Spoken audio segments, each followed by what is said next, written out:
When somebody goes to prison, people think only that person is doing time, but that's a lie. That's a myth. The mothers do time. Fathers do time. Children do time. Relationships do time. Everyone connected suffers in some way. Today we talk about the effects incarceration has on your loved ones. Let's talk about it. 12 years, 85%. I did it. I stood on it. Thing about the streets is you can be caught up at the wrong place at the wrong time. I still got partners out there. You can't expect everybody to see things the way you see it when everybody didn't go through what you went through. Real topics, real stories, real events. Get my real output. Welcome back to another episode of Real Talk with Illa Geezy. I am your host, Illa Geezy. This episode is very deep, very real, very personal. It's about the effects incarceration has on your loved ones. This is some of the things that the street guys don't want to talk about. This is some of the things that rappers don't want to mention. But it's real. People forget how much pain they put on the mothers, the children, the families, everybody involved and connected to you, even down to your friends. Everyone has to pay a cost because of your own mistakes. So we'll dive into it and go down a full list. I want to start first with talking about the emotional damage that plays a part on your loved ones when you get incarcerated. People love to think and say, oh, I love my mama, or I put this on my mama, and this, that, and the third. And yet when we commit these crimes, we ain't thinking about our mama. We ain't thinking about the pain that we could be putting her through if something were to happen to us during the commission of a crime. Let alone when you get caught, you get jammed up, and you get incarcerated. Mothers cry. Mothers feel disappointment.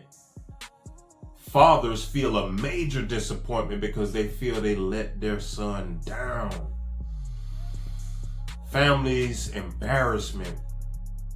I can speak from my perspective from when I went to prison, when I was incarcerated in the county jail for 3 whole years, and my name in the newspaper, and my mother working at a daycare around all these people, and she wouldn't really speak on my situation.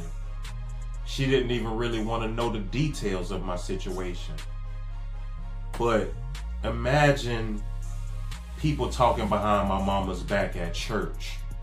Family talking behind my mama's back about me. Workers, co-workers, even maybe some of her friends talking about me behind her back.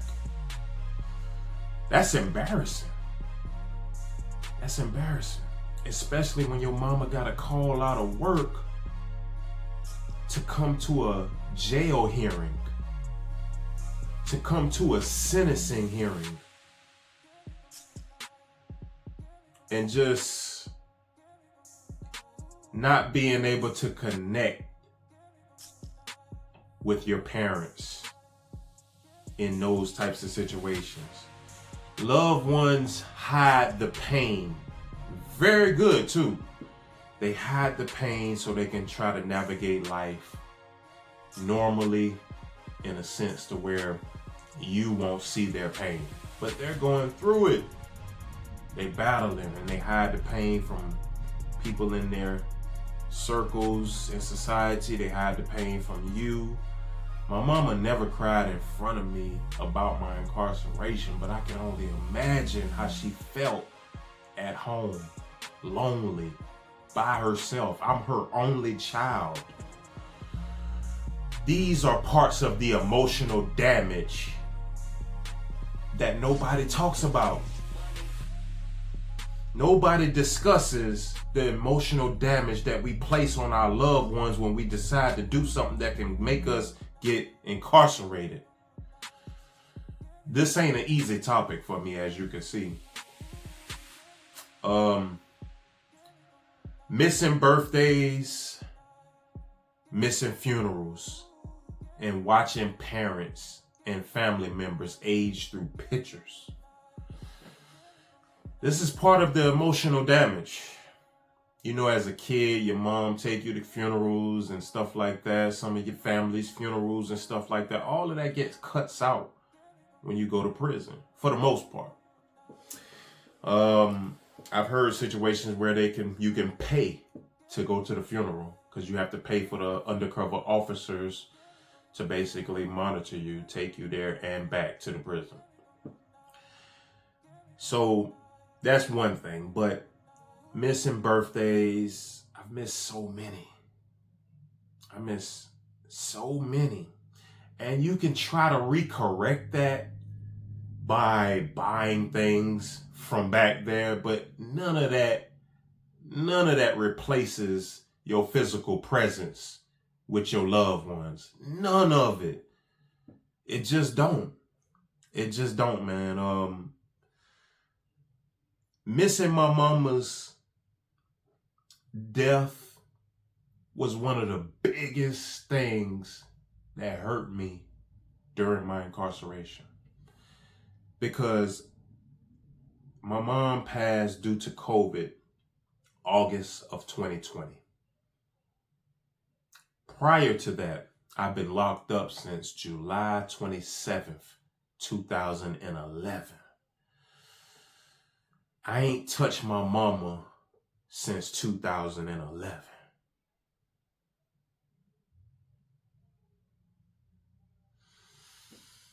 Man, that hurts, man. That hurts a lot. I ain't get to touch my mama, nor did I get to say my last goodbyes to my mama. But I know she would be proud of me right now, but I have to live with that regret. I used to not live with regret. I used to live through life as learning experiences and stuff like that, and you can't go through those experiences if you don't go through what you go through. But I regret doing anything that caused me to get locked up to where I couldn't see my mama's last days on this earth. I couldn't touch her in a decade. Only thing I got from my mama in those last days, I did get to speak to her during that last week. So dealing with that grief behind the wall is something that a lot of people are familiar with, because I lost my grandma while I was back there. I lost granddaunts, cousins. But my mama one, it just hit different. And this is something that a lot of people try to avoid talking about. But this is part of the emotional damage on yourself. But then you have to lay the fault on yourself.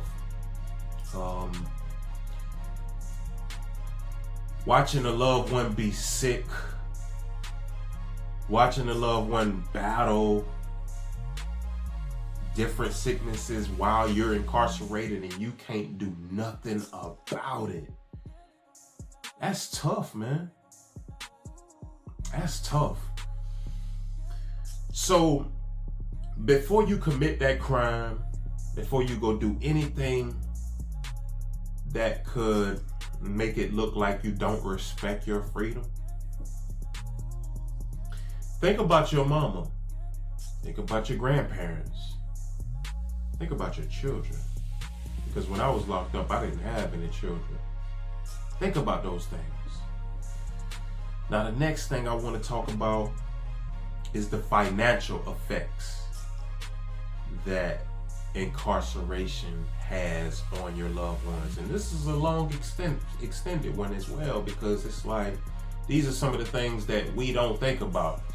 We'll be out here chasing money However we getting it, however it is, we out here chasing money. We'll be out here chasing money, thinking we doing it for our family, right? Right. Some of your biggest dope boys lose it all before they go to prison. They lose it all. And they hit rock bottom. So imagine who has to take up those commissary costs, lawyer fees, phone call costs, taking care of your children while you're back there. All of this plays a part in the financial effects that being incarcerated cause. Commissary, which we call in South Carolina canteen. Canteen ain't cheap. Now, before the pandemic, stuff was already kind of higher than what it would be out here. But we swallowed that. We took that to the chin. But in 2020, 2021, prices start going up. We ain't understanding why. Because the prices of everything was going up. Prices on everything in society was high. Gas, groceries, everything, bread, eggs, everything, man. And you gotta pay for your loved one's phone call. You gotta pay for the travel to come visit. Legal fees. Families just become financially drained because now they're not only working and paying bills for themselves, they're trying to make sure that you have the things that you need as far as food, hygiene, phone calls, lawyer fees, whatever it may be. Now, your family and friends, or just your loved ones in general, have to take on those costs. Single parents carrying the load, whether it be the mother or the father or the grandparents, somebody has to take control of the load that you left, which would be your children, whether it be one child or 5 children. Either way, it's hard on that father or mother that's out here, or those grandparents who are basically taking on the responsibility of a parent because that parent decided to do something dumb to go to prison. And you don't normally think about these things until you're back there, but a lot of people don't even think about it when they back there. I see a lot of people argue with their mama about what they used to do for them out there. Your mama ain't sent you to prison. Your mama didn't tell you to do what you did to go to prison. My mama never turned down no help from me while I was out here. She ain't turned down no help, but that don't mean that my mama just understood what I was doing. And that doesn't mean that she indulged in any of my behavior. You know, life is just hard. And that's just the realization of it all. So the financial effects affect not only your family, but it also affects your friends, because now you're calling everybody you can to get a 3-way call in, or you calling everybody you can and say, hey, will you call such and such and tell them I need $25? Will you call such and such and tell them, hey man, would he put $100 towards my lawyer? Man, call such and such to see if he got $500 towards my bond.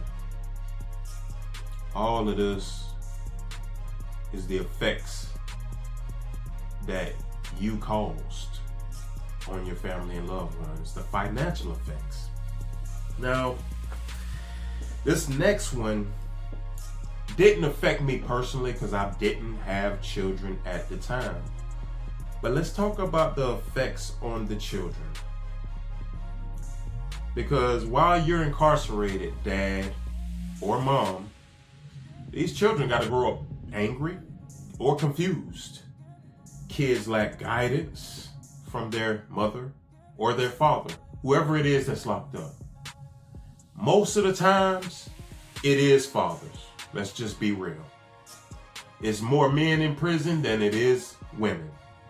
So, children growing up without a father, emotional distance, kids normalizing incarceration, these are some of the things that you don't think about until you're down there behind that wall.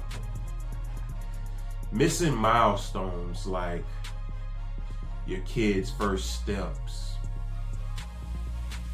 your kid's first words, your kids graduating elementary school, award ceremonies, graduating high school, sporting events.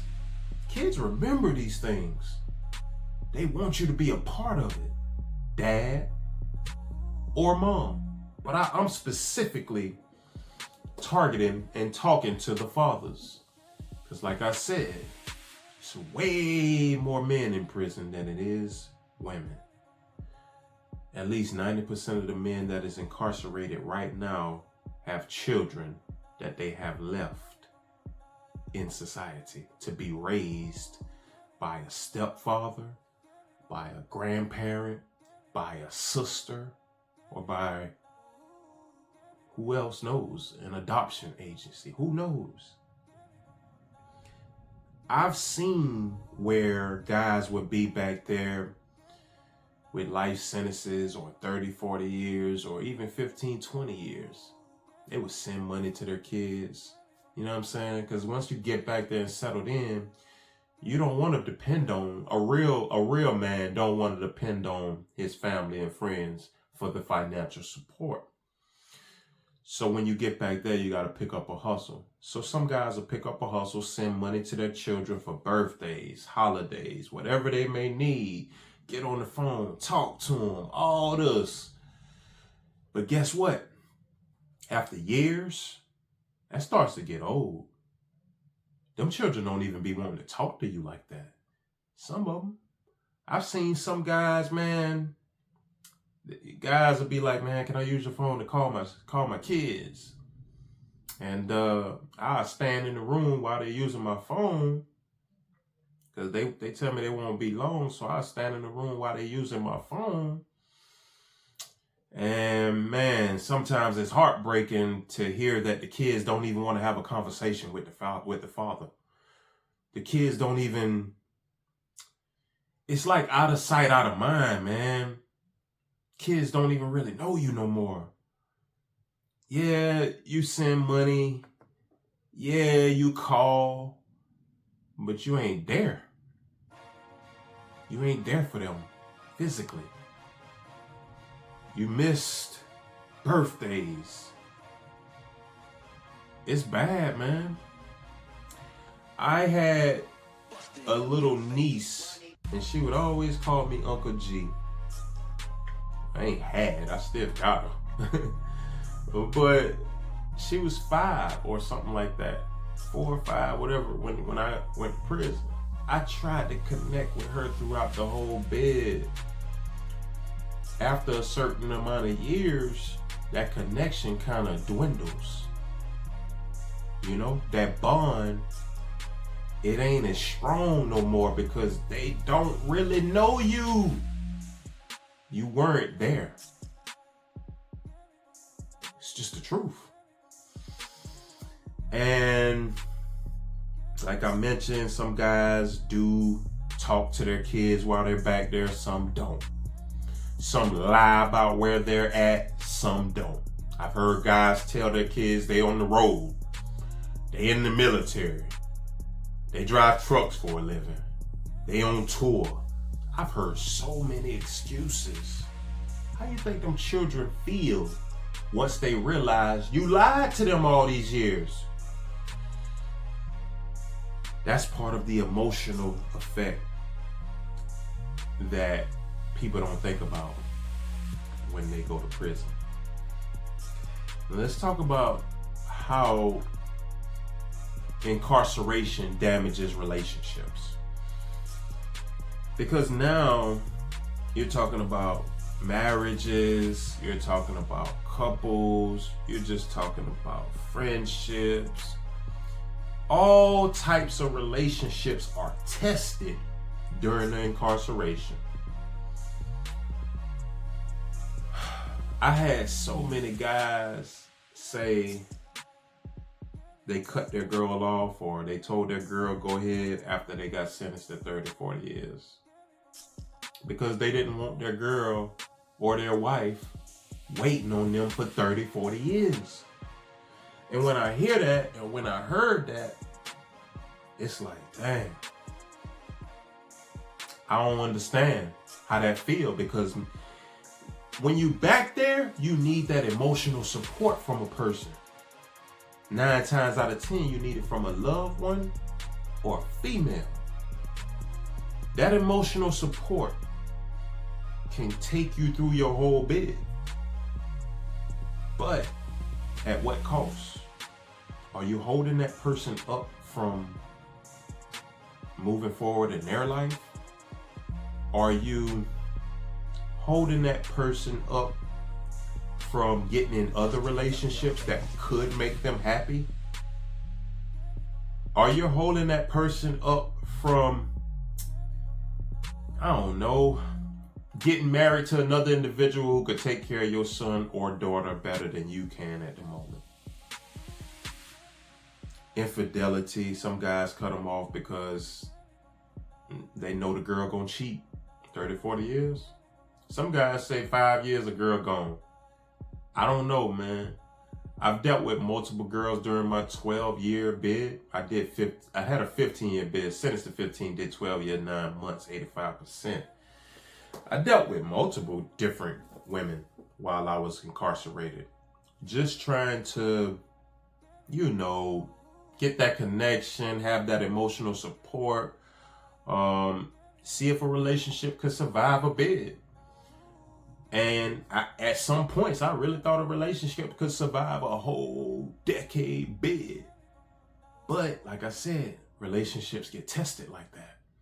And if you expect a girl to not do nothing, or if you expect a guy to not do nothing in 10 years, hey, more power to the person that doesn't do it. More power to the person who is that loyal. But it ain't many.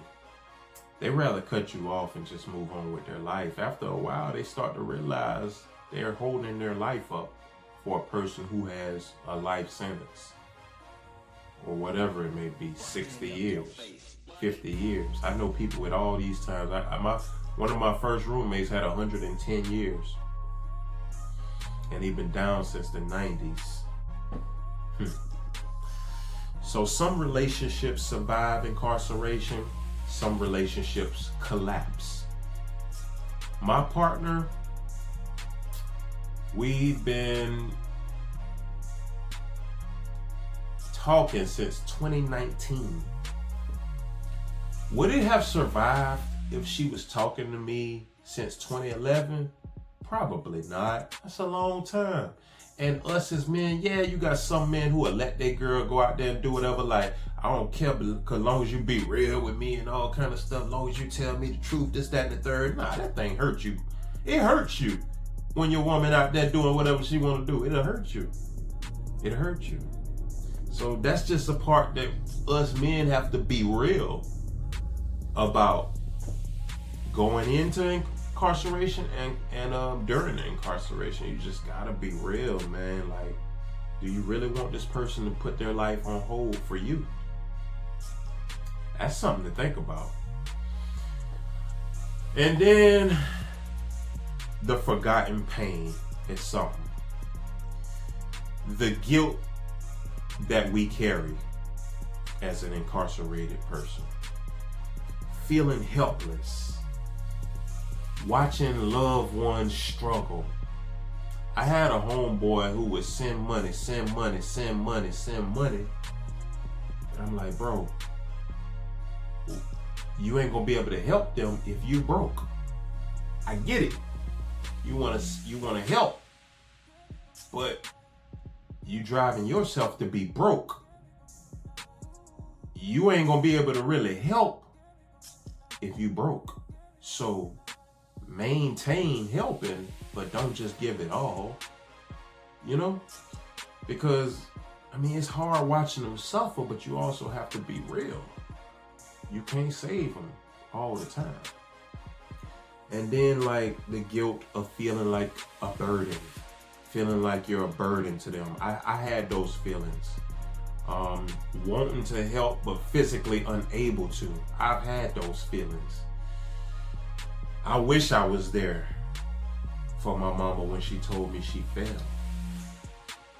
I wish I was there. I would have never left the hospital. I would have never left her side. I would have never let her go back to work during that time of COVID. And then, like I say though, feeling the burden, feeling like you're a burden. I felt that early on. My first 3 years was in the county jail. And yeah, I needed money. Because in our county jail at that time, the hustle was like canteen. You do like a 1 for 2 or 2 for 3 or 3 for 5. Something like that. You get that kind of canteen hustle going on and stuff like that. But like when you get to prison, you start getting real money. And you don't want to be a burden no more. So you stop asking for money. You know how many times I had to tell my mama like I'm straight. She was like, you need anything this week? I like, nah, ma, I'm good. Matter of fact, don't send me no more money unless I ask you to. And I never asked her to send me no more money ever again. Ever since like 2015, I ain't let her send me no more money. And that was just my pride, feeling like I was a burden, and I'm feeling the guilt. And I just wanted to, you know, I know my mama was making pretty much minimum wage, pretty much at that time. I couldn't take away from my mama like that, knowing bills and everything goes up and she's alone, nobody to help her. I wasn't there. So that's part of just the guilt that we would face. And then, you know, just the reentry part. The reentry part is just like, man, a lot of guys don't get to feel the reentry part. And the effects your incarceration played on your family and loved ones while you're reentering society, you start to notice they distance themselves. They're not talking to you as much. While you were incarcerated, they would talk to you more. You know what's weird?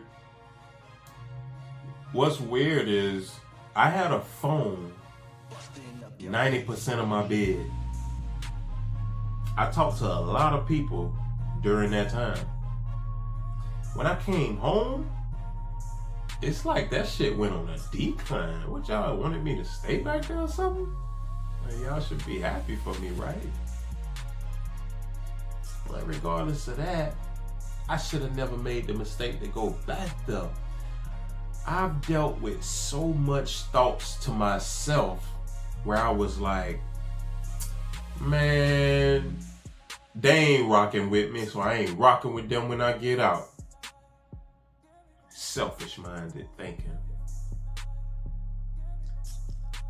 The whole time while you're incarcerated, you got time to grow. You got time for your mindset to take a shift. You got time to take accountability of your own actions. So, when you do re-enter society, try to make those connections strong again. Reconnect those dots. Your family didn't do anything to you. You did it to them. Remember that. Incarceration doesn't just lock up individuals. It interrupts bloodlines, households, futures, and emotional stability. Some families recover and some don't. That's just the real. This has been another episode of Real Talk with Illa Geezy. A real one at that. I hope this resonates with y'all. If you didn't take nothing from this episode, what I want you to take from this is think twice before you commit that crime. When you say you love your mama and you want to put stuff on your mama and all that, and on your kids and this, that, and the third, just understand that when you do reckless things, think about them when you do these reckless things and these reckless behaviors. Just consider them. That's all I'm saying. If this resonates with you, support me by like, comment, and subscribing. You can shop my online store, link in the description. I'll put the link in the comments as well. I got t-shirts, mugs, and a lot more items coming. Share this episode with someone who really needs to hear this, because someone needs to hear this. This has been episode number 19 of Real Talk with Illa Geezy. I appreciate y'all's support, man. Peace.